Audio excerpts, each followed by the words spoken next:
I want to thank Skillshare for sponsoring this video.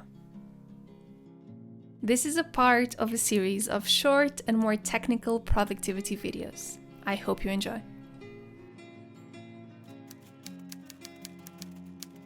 Time batching and calendar blocking can seem pretty similar visually, but they're actually grounded on two entirely different methods. They are both time management systems that aim to organize your tasks according to your available time in the most efficient way possible. So let's look at the differences between these two methods.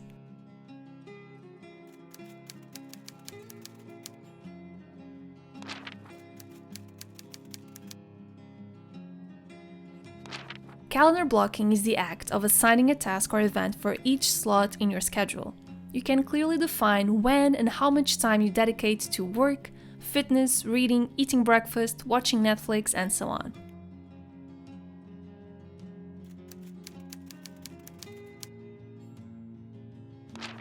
Calendar blocking basically allows you to see at a glance how much time you are allocating to each activity, just by looking at your calendar. This allows you to balance out different areas of your life because there is actually a graphic and visual representation of that allotment of time. Furthermore, this method also makes sure that you have a guide that tells you exactly what you should be doing at each given time. If you combine this with timed alarms on your phone or other device, it can be a really powerful time management tool.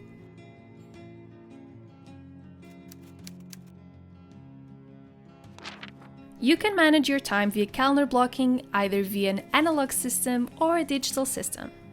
Since the main purpose of this method is showing you how many hours you're spending in each part of your life, it's ideal that you pick a calendar view that allows you to see your day structured by the hour, such as a weekly or a daily view.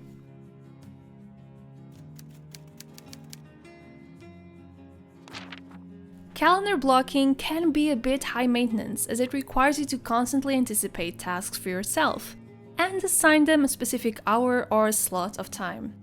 It can also be a bit difficult to manage if your schedule is naturally unpredictable, as changing one thing in your calendar may offset the rest of what you have already planned. Going digital for this can make things a little bit easier to manage, but it's definitely a downside if you prefer to live a more spontaneous life.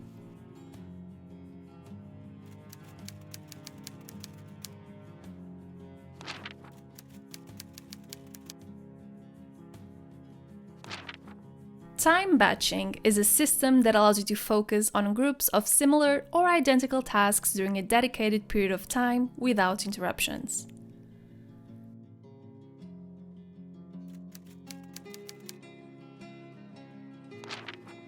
The idea behind time batching is minimizing distractions for a workflow that requires you to be focused and have attention to detail. By grouping similar tasks together, you are making it easier for yourself to get in the gist of those tasks and avoiding distractions. Time batching is also effective because it reduces mindset shifts. If you are shifting between tasks that require completely different approaches for their completion, you are constantly resetting your brain to process information differently. By batching tasks together, you're making sure that repetition in the completion of those tasks makes you more prone to increase the quality of each task you complete, much like it happens in an assembly line.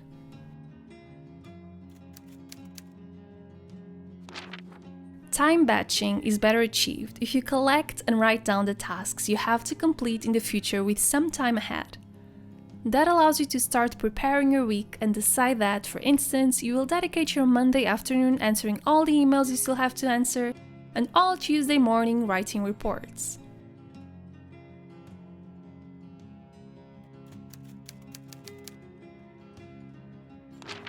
Time batching can eventually feel a bit tedious as you are dedicating a lot of time to the repetition of the same tasks or the completion of identical ones. Also, because your brain gets used to the same thing over and over again, there is more room for mistakes to happen.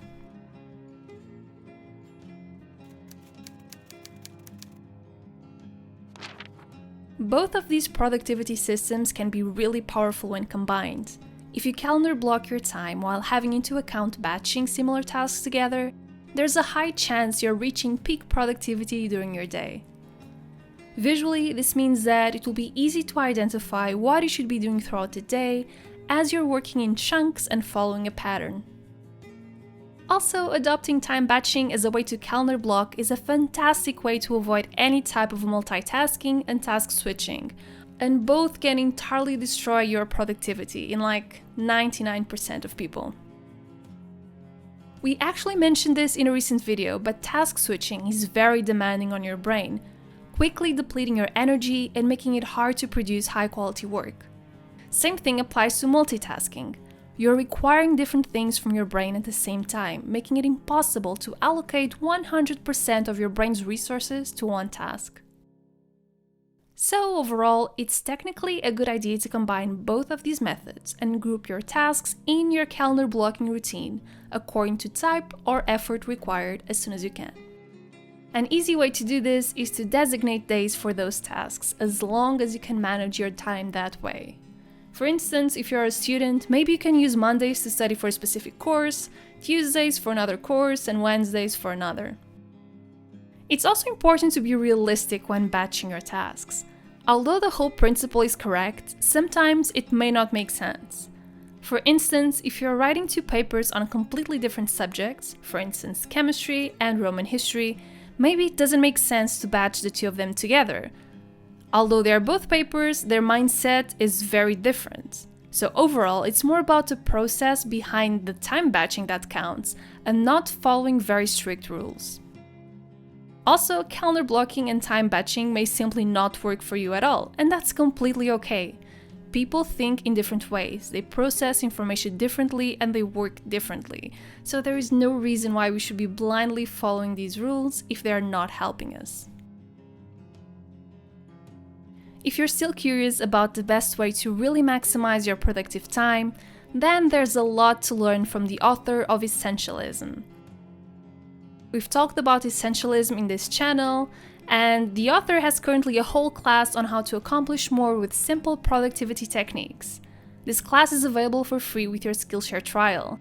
You usually have those online courses for like more than $100 for 1 or 2 hours of classes, and then you also have Skillshare, which gives you access to its entire library of thousands of classes for less than $10 a month. And even if you're not willing to start paying that price per month, that's not a problem, because for a limited time, the first 1,000 people using the link in my description box will get you a free trial of Skillshare Premium membership. Using this promo code also tells Skillshare that you came from my channel, which is always nice if you enjoy this type of content and want to keep supporting it in the future. I really hope you've enjoyed today's video, and I'll see you next week. Bye guys!